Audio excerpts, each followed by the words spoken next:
Hai, senang sekali ketemu sama Anda. Gimana kabar Anda hari ini? Nah, kali ini kita mau cerita lagi ya.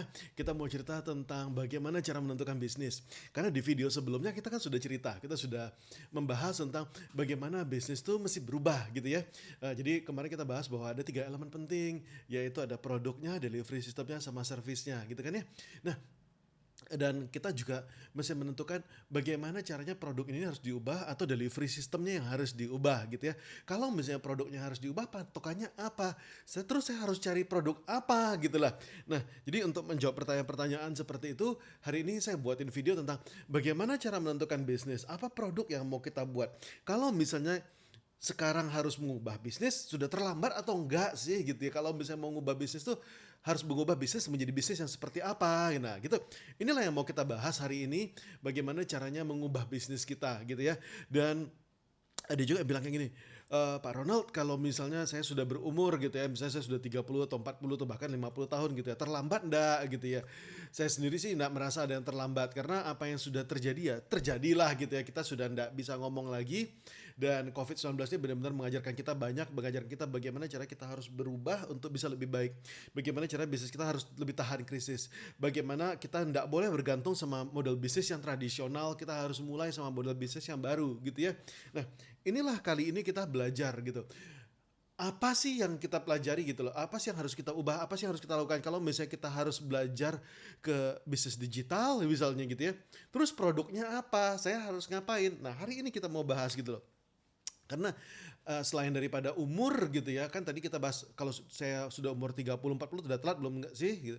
Saya sendiri merasa enggak ada telatnya gitu ya, karena seperti Anda tahu ya, itu Colonel Sanders sendiri dia memulai bisnisnya dia di umur 60-an 70-an gitu ya. Jadi enggak telat gitu ya. Saya sendiri juga merasa ya kalau misalnya Anda memang lebih muda lebih bagus. Tapi kalau misalnya sudah tua, terus mau gimana gitu, karena kalau mau dibiarin apa mau seperti gitu aja, karena masa tua nanti Anda bakal lebih susah dan Anda bakal lebih capek lagi gitu ya, maka pertimbangkanlah untuk mengganti bisnisnya dari sekarang gitu ya. Nah, jadi gini, kita bakal diskusi sedikit tentang ini, dan sekali lagi ini channelnya saya buat simple. Jadi apa pelajaran-pelajaran yang ada di seminar yang biasa diajarkan dalam waktu 8 jam gitu ya. Saya harus mengkompresnya bagaimana caranya supaya pelajaran yang 8 jam itu bisa menjadi 30 menit atau menjadi 15 menit gitu. Nggak gampang gitu ya. Tentu banyak detail-detail yang harus saya pilih. Ini yang mana yang mau saya masukkan, mana yang enggak. Nah, mari kita mulai gitu ya. Bagaimana caranya menentukan bisnis supaya bisnis yang kita tentukan itu adalah tepat gitu ya. Menarik sekali ketika saya pergi mengajar. Saya waktu itu diminta untuk mengajar untuk salah satu kampus gitu ya. Dan kampus ini nih menariknya, dia mengajarkan anak-anak bagaimana caranya supaya bisa menjadi karyawan yang baik gitu ya, bisa mempunyai skill yang bagus gitu. Dan ketika saya mengajar di sana, saya iseng-iseng nanya gitu sama para muridnya gitu ya. Siapa di sini, berapa persen dari Anda di sini ya, ya saya mau lihat yang pengen jadi karyawan gitu ya. Coba angkat tangannya gitu. Terus saya bingung, loh kok sedikit banget gitu loh. Bukannya ini kampus tuh ngajarin jadi karyawan gitu. Tapi saya tanya sekali lagi, saya penasaran. Siapa di sini yang pengen menjadi business owner, pengen punya bisnis sendiri? Ya angkat tangan hampir 90%. Wow, gitu loh. Jadi ketika saya lihat gitu ya, walaupun anak-anak itu masuk ke kampus yang dimana mereka diarahkan menjadi karyawan, tapi tetap mereka punya keinginan untuk mempunyai bisnis sendiri. Dan ini pertanyaan ini saya ulangin lagi di beberapa seminar berikutnya, jawabannya kurang lebih sama. Jadi sebenarnya kebanyakan orang mereka pengen punya bisnis tapi mereka nggak tahu bagaimana caranya, mereka nggak ada yang ngajarin, dan mereka takut juga bagaimana kalau salah gitu loh, nanti keluarga saya nggak makan gitu ya. Nah, semoga video ini bisa membantu Anda untuk memilih mana bisnis yang cocok, mana bisnis yang tepat sama Anda gitu ya. Kalau misalnya Pak saya sudah punya bisnis ya nggak ada masalah gitu ya, nambah bisnis juga bagus gitu ya, karena semakin banyak jenis bisnis kita ya kita semakin lebih aman gitu ya. Kalau satu terdampak ada bisnis yang lain. Kemarin kita menyangka bahwa oh ini bisnis hotel sudah aman lah, sudah enak lah, ini sudah pasti enak gitu ya. Ternyata sekarang luar biasa gitu ya. Di masa COVID-19 ini benar-benar hancur banget gitu. Nah, itulah makanya lebih bagus kalau misalnya kita mempunyai alokasi bisnis. Ada kita punya beberapa bisnis. Nah, kalau kita pengen punya beberapa bisnis, lebih bagus kita tahu bisnis apa yang harus kita pilih. Dan ketika kita mau bikin bisnis gitu ya, tes coba-coba boleh, Tapi saran saya adalah buat bisnis yang memang benar-benar pondasinya bagus gitu ya. Buat pondasi yang memang diterpa sama ombak ya kuat, diterpa sama krismon ya kuat gitu ya, diterpa sama COVID ya kuat gitu. Buat bisnis pondasi yang memang bagus gitu ya. Nah, kita akan belajar bagaimana caranya membuat pondasi yang jauh lebih bagus gitu ya. Karena pada dasarnya kenapa kita pengen bisnis, kita pengen punya bisnis, kita pengen punya income-nya banyak, tapi kita nggak pengen terikat terus kan sama ini, kita nggak pengen terikat waktu. Tapi gimana caranya supaya income-nya banyak? Nah ini kali ini penting banget untuk saya sharing dulu sama Anda gitu ya. Ini adalah hukum pengaruh gitu. Kalau di agama Islam, kalau tidak salah, tolong koreksi saya kalau salah gitu ya. Dikatakan bahwa sebaik-baiknya umat, dia adalah umat yang bermanfaat bagi orang lain gitu ya. Tolong koreksi kalau saya salah. Dan saya benar-benar setuju dengan kata-kata tersebut, bahwa orang-orang yang paling kaya di dunia adalah orang-orang yang mempengaruhi hidup manusia paling banyak gitu ya. Karena kan resepnya kayak gini lah. Rezeki itu seperti ini. Ini saya coba tuliskan ya, rezeki ini. Mudah-mudahan Anda bisa ngelihat. Kalau nggak kelihatan saya tebalin sedikit lagi.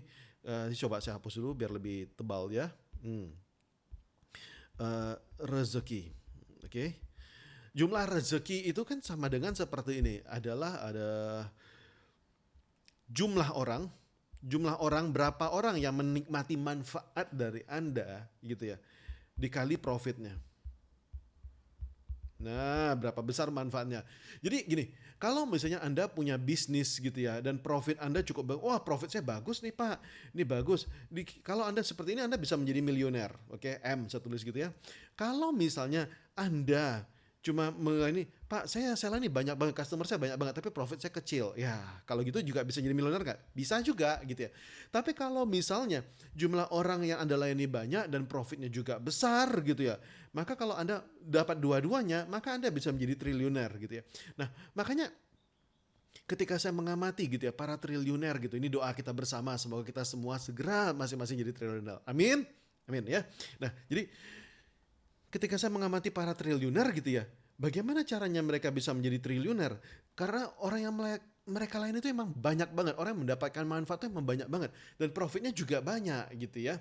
Jadi seperti misalnya kalau di Indonesia ya, yang sekarang lagi booming gitu ya, misalnya seperti Nadiem Makarim gitu ya, dengan jumlah orang di luar ini banyak banget gitu ya. Dan dari GoFood gitu mereka mendapatkan 20% profitnya. Nah itu luar biasa sekali, profitnya banyak banget gitu ya.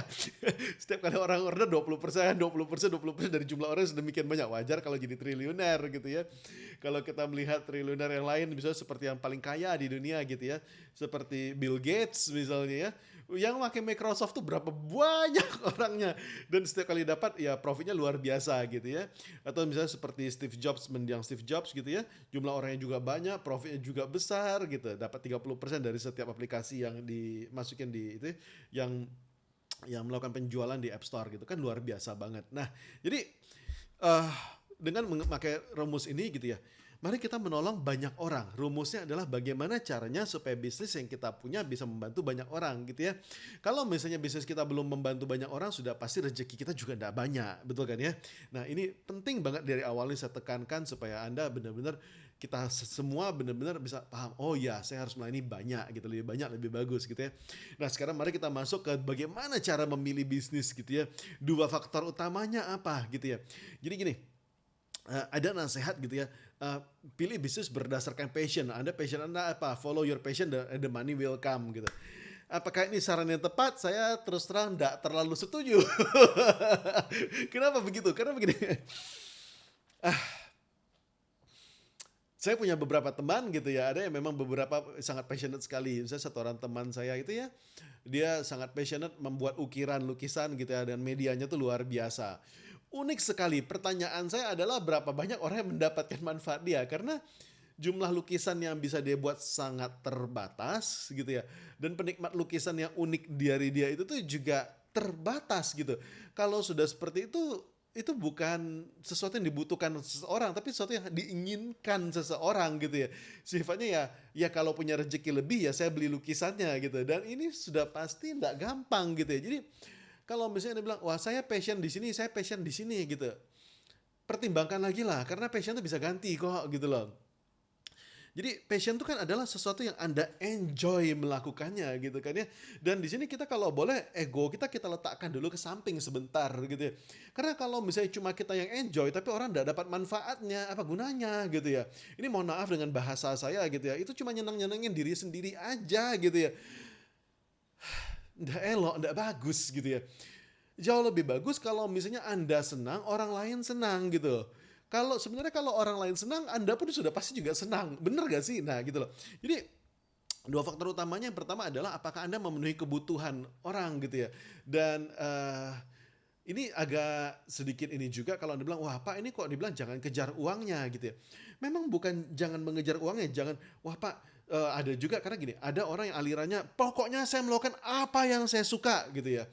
Nah itu agak gawat gitu ya. Ya kalau misalnya itu ya mulailah berubah gitu ya. Ada juga aliran saya ndak peduli dengan apa yang saya inginkan, pokoknya kejar uangnya gitu ya. Kalau kita juga cuma kejar uangnya juga susah gitu ya. Karena kalau kita cuma kejar uangnya bisnisnya juga ndak bisa long lasting. Yang kita butuhkan adalah bagaimana caranya memenuhi apa yang dibutuhkan oleh orang lain gitu. Kalau kita memenuhi apa yang dibutuhkan oleh orang lain dan yang butuh itu ada banyak, maka kita akan bisa mendapatkan banyak juga gitu ya. Nah, kalau misalnya Anda ngotot juga gitu, Pak, saya bisa mengikuti passion saya karena selalu dibilang sama siapa-siapa follow your passion gitu loh. Ya, seperti saya bilang tadi gitu ya. Tanya dulu, boleh nggak ikutin passion? Boleh gitu ya. Kalau dua syarat ini terpenuhi. Yang pertama adalah apakah Anda adalah yang terbaik di bidang tersebut? Anda punya passion, passion Anda nyanyi. Tapi apakah Anda adalah benar-benar yang terbaik dalam hal menyanyi tersebut? Kalau Anda tidak terbaik, separuh mati pasti. Oke? Kalau misalnya, wah Pak saya terbaik tapi kelasnya kelas RT ya masih susah gitu ya. Nah, Anda harus benar-benar menjadi yang terbaik dalam skala yang besar. Itu yang pertama. Yang kedua, apakah passion Anda ini memang memenuhi kebutuhan orang lain? Pak, dengan saya bernyanyi begitu banyak orang yang terhibur gitu ya, begitu banyak orang yang suka. Saya memang sudah jadi terbaik dan ini bisa memenuhi kebutuhan orang lain luar biasa. Nggak ada masalah, lakukan. Let's do it gitu ya. Tapi kalau misalnya enggak, sebaiknya kita mengganti passion kita gitu ya. Karena gini, saya juga membaca satu buah buku yang menarik gitu ya. Ketika saya belajar gitu ya, siapa guru favorit saya gitu ya? Apa pelajaran, sorry bukan siapa guru favorit, tapi apa pelajaran favorit saya ketika saya sekolah gitu ya? Pelajaran favorit saya salah satunya adalah bahasa Inggris, komputer gitu. Tapi ternyata gitu ya, salah satunya mungkin geografi juga. Ketika diamati gitu ya, saya suka sama pelajaran itu ternyata bukan pelajarannya yang saya suka sama gurunya gitu ya. Ketika saya suka sama gurunya, saya jadi suka sama pelajaran tersebut. Menarik sekali.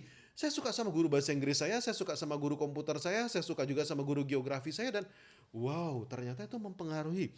Ternyata bukan benar-benar passion saya, ternyata karena saya suka sama gurunya. Nah, ini adalah sesuatu yang menarik untuk kita pertimbangkan.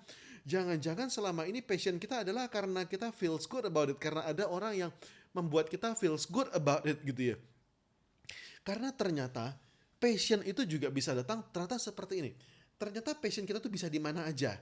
Kalau misalnya gitu ya, Anda main Tetris gitu ya. Ternyata Anda main Tetris, loh kok kayaknya bagus ya. Loh kok saya menang-menang terus. Loh kok saya menang. Perasaan menang-menang terus, perasaan oh ini bagus saya bisa perform di sini. Itu yang membuat Anda menjadi passion di situ gitu ya. Jadi sebenarnya passion itu tuh bisa di-re-engineer, bisa kita buat gitu ya. Ketika kita belajar sesuatu dan itu cukup bagus gitu ya, kita bisa menjadi passionate di situ gitu ya. Jadi ketika kita misalnya berdagang gitu ya, dan kita gagal-gagal melulu di sana, sudah pasti ini bukan passion saya enggak bakat di situ gitu ya. Kalau misalnya Anda coba berdagang gitu ya, dan ternyata loh kok dagangannya ini bisa laris, kok bagus, wah ini seru ini, jadi passion tiba-tiba gitu, betul tak? Atau misalnya Anda nyanyi gitu, nyanyi terus banyak yang muji, loh kok bagus, kamu nyanyi bagus, oh ini bisa jadi passion Anda, apalagi Anda dapat duit di sana, oh seru ini bisa diterusin gitu. Nah, jadi seperti saya bilang passion itu ternyata bisa di-engineer dan sebaik-baiknya passion adalah ketika Anda sudah melakukan passion tersebut, cari passion yang mana yang bisa membuat hidup manusia lebih lebih gampang gitu. Coba kita lihat seperti Apple gitu ya, sekarang menjadi perusahaan yang capitalization-nya paling besar gitu ya. dia memang membuat hidup manusia jadi jauh lebih gampang. Gojek, Grab, dia membuat hidup kita jadi jauh lebih gampang. Benar gak sih? Buat hidup begitu banyak manusia jadi jauh lebih gampang. Netflix juga begitu gitu ya. Tadinya mau pergi nonton tuh harus pergi ke bioskop gitu. Sekarang dengan Netflix doang gitu ya, 100 berapa sih, 100 ribuan gitu ya. Anda bisa nonton selama sebulan sepuas-puasnya, luar biasa gitu ya. Jadi tugas Anda adalah memecahkan masalah manusia dan membuat hidup manusia jadi jauh lebih gampang gitu ya. Jadi apa bisnis yang saya pilih gitu ya. Jadi jangan memilih kerjaan yang gampang, karena kalau gampang ya semua orang bisa lakukan dan gak ada uangnya gitu ya. Misalnya masak nasi goreng jualan, siapa aja juga bisa masak nasi goreng, itu mah gampang gitu ya. Tapi jangan cari yang gampang. Cari yang pertama adalah mana yang needs-nya paling banyak, mana yang memenuhi kebutuhan manusia paling banyak gitu ya.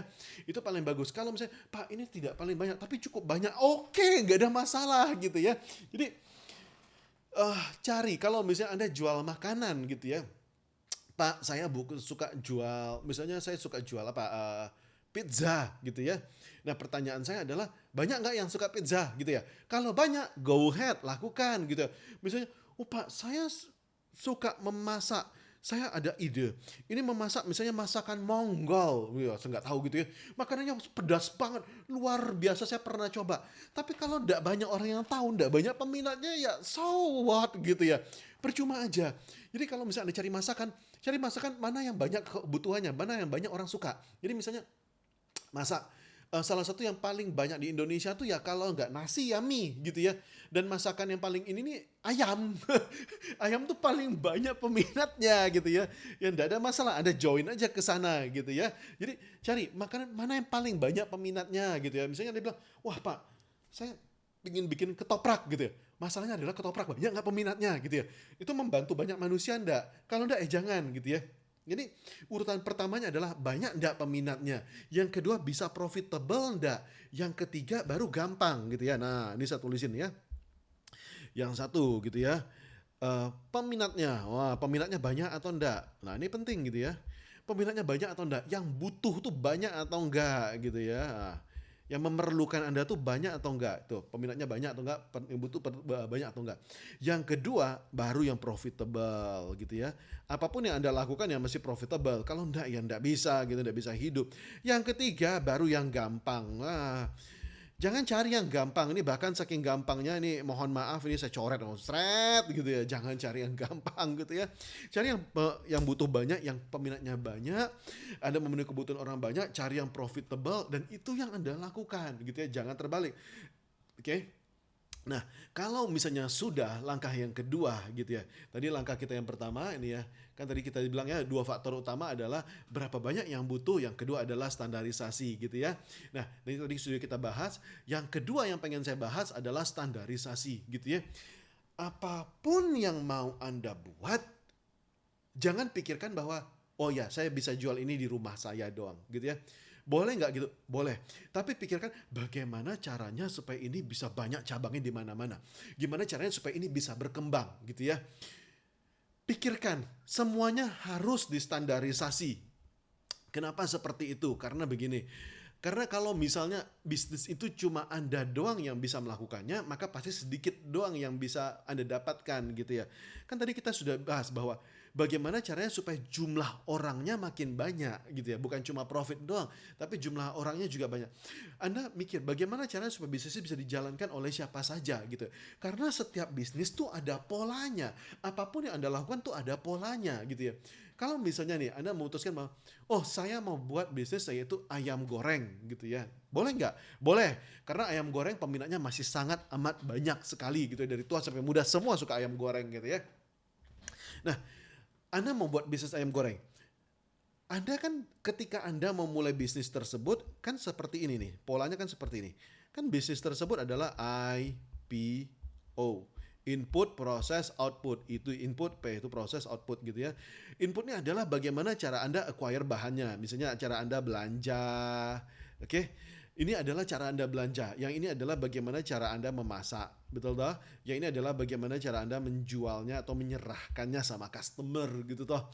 Nah, Masing-masing ini, baik belanjanya, baik masaknya, maupun menjualnya, semua ini ada polanya gitu loh. Belanja, ketika Anda belanja, waduh ini kalau nggak saya beli nanti mahal gitu. No, Anda membeli selalu kurang lebih Anda sudah tahu, oh saya harus membeli dengan kriteria seperti apa. Jadi ayam seperti apa yang saya mau beli? Apakah pahanya saja? Lalu paha dengan kualitas seperti apa? Ini semua harus Anda definisikan, lalu Anda buat menjadi SOP yang jelas gitu ya. Anda buat menjadi struktur yang jelas. Jadi semuanya harus jelas dulu, SOP-nya jelas dan pola ini harus bisa untuk apa saja gitu ya. Jadi jangan cuma Anda bilang bahwa cuma saya yang bisa belanja. No, harus orang lain semua bisa belanja gitu ya. Bagaimana? Pak, tapi nanti dia nyolong, Pak. Kalau saya suruh belanja nanti dia nyolong gitu ya. Anda buat bagaimana caranya supaya semua orang bisa belanja dan tidak nyolong dan harganya selalu pas gitu ya. Dan ketika Anda memasak, Pak, ini orang lain tidak boleh tahu resepnya seperti apa. No, gorengnya doang tidak apa-apa orang lain gitu. Tapi bumbunya itu Anda yang buat gitu ya. Jadi Anda jual bumbunya, misalnya ayamnya ya bisa siapa aja memasak gitu ya. Jadi Anda buat bagaimana caranya supaya ayam ini bisa dimasak oleh siapa aja. Ketika saya buat bisnis namanya ayam peluk gitu ya. Tugas saya adalah membuat bumbu. Resep bumbu itu adalah resep dapur saya gitu ya. Itu yang orang lain tidak boleh tahu. Tapi siapa aja harus bisa memasaknya gitu ya. Ini Anda kalau misalnya ada tertarik dengan ayam, saya cobain deh. Saat ini gitu ya, saya lagi daftar GoFood yang di Jakarta sudah sukses. Jadi kalau Anda pengen GoFood di Jakarta, ayam peluk Anda cari gitu ya di daerah Jakarta Barat. Kalau misalnya ini di Pekanbaru di Semarang ini sedang daftarkan, semoga nanti segera ini ya sudah pendaftarannya sudah di-approve, tinggal nunggu muncul doang di ini, semoga nanti segera gitu ya. Nah, anda cobain ayam peluk. Jadi ayam tersebut ketika dibeli saya sudah jelas ayam bagian apa yang mau saya beli, apakah paha, dada atau apa gitu ya. Dan satu ayam itu dipotong berapa, semuanya sudah jelas gitu ya. Bahkan resep membuat bumbunya juga sudah saya takar. Ini sekian gram gitu ya. Bagaimana? Rasanya sama enggak gitu ya. Dan ketika sudah pas gitu ya, bagaimana cara menjualnya supaya menjualnya juga bisa sama gitu ya. Jadi semuanya Anda SOP kan. Pak, saya enggak bisa buat SOP. Saya enggak bisa buat SOP. Gampang gitu ya. Ambil kamera Anda gitu ya. Ambil kamera Anda, lalu Anda videoin. Oh, kayak gini loh caranya. Ini cara membelinya, yang dibeli tuh harus seperti ini, harus sekian gram ya gitu ya. Nggak usah susah-susah, nggak usah pakai panduan segala macam. Ayam harus, misalnya ayam dada dipotong 5 misalnya. Satu ayam tuh kurang lebih antara 80 sampai 100 gram, karena kan nggak mungkin gitu ya harus 82 gram, susah bener gitu ya. Antara 80 gram sampai 100 gram gitu ya. Anda buat seperti itu dan jelas banget. Jadi beli itu harus ayam dada, harganya juga Anda tentukan. Harganya cuma boleh antara sekian sampai sekian gitu ya. Kalau Anda sudah punya supplier ayam ya lebih bagus lagi gitu ya, pembayaran juga lebih jelas gitu ya. Jadi kita buat semuanya, nanti buat bumbunya seperti ini. Kalau memasak misalnya minyaknya cuma bisa dipakai misalnya 2 kali goreng gitu atau 3 kali goreng, nggak bisa lebih daripada itu. Anda cobain gitu ya. Lalu cara berjualannya, menunya seperti apa, diskonnya seperti apa, itu semua harus di SOP-kan gitu ya. Nah, jadi dengan cara seperti inilah Anda bisa bagaimana caranya supaya unit terjual Anda ini bisa unlimited jumlahnya. Siapa aja bisa buka, di mana aja bisa buka gitu ya. Apapun bisnis Anda, buat supaya semua orang bisa jual. Semakin banyak orang yang bisa menjual produk Anda, semakin bagus. Semakin besar rezeki Anda gitu ya.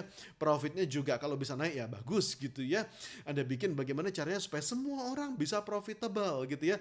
Jadi Anda tidak usah dapat banyak-banyak dulu. Anda dapatnya kecil aja, tapi dari banyak orang sekaligus gitu ya. Jadi, wah Pak, saya satu ayam saya cuma dapat misalnya 300 rupiah. Tapi dari 1.000 penjual. Kan lumayan 300.000. Itu per satu ekor ayam gitu ya, masing-masing outlet jual satu ekor ayam udah dapat 300.000. Kalau dia satu hari bisa jual 1.000 ayam gitu ya, atau bisa 100 ayam aja kan lumayan gitu, Anda bisa dapat 30 juta. Jadi seperti itu. Dan yang saya pengen tuh ya, Anda tuh jangan menjadi operator bisnis gitu ya. Jangan Anda yang terus-menerus harus saya yang memasak. No, tugas Anda adalah di bagian pengontrol, Anda sebagai pengawas, Anda adalah sebagai owner. Kalau dia memasak, Anda perhatikan berapa lama masaknya gitu ya. Kalau misalnya mencampur bumbunya, bagaimana cara mengaduk bumbunya gitu ya. Jadi ini bisa apa aja. Misalnya saya pengen jual handle pintu, bisa nggak? Bisa gitu ya. Saya pengen bisnis distribusinya menjual kertas, bisa nggak? Bisa. Saya pengen percetakan, bisa nggak? Bisa. Buat bagaimana caranya supaya cabangnya bisa banyak dan bisa melayani banyak orang gitu ya. Nah, dan sebagian dari Anda ada satu buah pertanyaan yang sangat menarik yang saya jawab dulu bahkan sebelum Anda nanya, yaitu gini, Pak, ini pesaingnya sudah banyak, so what? Gitu ya. Ketika Google masuk gitu ya, itu sudah ada AltaVista. Saya masih ingat banget dulu tuh ya, ngetik di altavista.com, di yahoo.com, Ask Jeeves juga gitu ya. Ada begitu banyak pesaing Google sebelum itu. You just have to do it better than anyone else gitu ya. Dan ketika Anda sudah menjadi semakin besar, yang lain juga minggir sendiri. Bahkan saya masih ingat dulu ada search engine namanya Astalavista kalau nggak salah saya gitu ya. Nah, jadi apapun yang orang sudah buat gitu, Anda masuk ya enggak apa-apa gitu ya. Kalau misalnya, Pak ini sudah ada KFC, Pak saya pengen jual lagi ayam goreng, boleh nggak? Ya boleh gitu ya. Karena kemarin waktu saya nonton videonya Next Carlos gitu ya, dia meneliti mana ayam-ayam yang enak. Ternyata banyak juga yang bisa bikin ayam lebih enak daripada KFC dan juga lebih enak daripada McD gitu ya. Why not gitu ya? Buatlah gitu ya. Buatlah produk walaupun orang lain sudah melakukannya, no problem gitu ya. Nah, kalau misalnya Anda menemukan bahwa konten ini bagus, berguna, tolong like gitu ya. Dan subscribe, why not Anda subscribe gitu ya. Supaya apa? Supaya Anda bisa tahu lebih awal. Dan yang paling penting itu bukan cuma subscribe-nya, tapi ada tombol loncengnya itu kan. Nah, Anda pencet tombol loncengnya itu tuh supaya nanti begitu saya ada video baru, Anda bisa langsung dapat notice-nya, Anda langsung dapat email gitu ya bahwa oh ini ada video baru dari Pak Ronald gitu ya. Jadi Anda bisa tahu lebih dulu, Anda bisa langsung praktek gitu ya. Anda nggak ketinggalan. Wah, ini langsung dapat videonya nih, Anda langsung dapat infonya. Begitu saya update, Anda langsung dapat dan itu bakal menyenangkan sekali gitu ya. Dan saya berencana sekarang untuk lebih banyak di video, lebih banyak ini mudah-mudahan ini lebih bisa membantu daripada cuma sekedar teks doang, daripada email doang seperti dulu gitu ya. Semoga ini membantu. Why not Anda like? Kalau Anda tidak suka ya dislike gitu ya. Anda komen kalau nggak mau kasih pertanyaan ya tanya gitu ya. Tanya Anda sini kasih masukan sama saya jadi saya bisa jawab ya. Dan saya mau terima kasih juga buat partner saya Bu Reni Artanti, seorang passion coach gitu ya yang selama ini selalu bantu saya, bantu juga untuk bantu saya dalam banyak hal. Dan saya Hendrik Ronald, terima kasih banyak sudah dengerin. Semoga video ini bisa bermanfaat untuk Anda. Terima kasih dan saya mengucapkan salam dahsyat buat Anda. Thank you.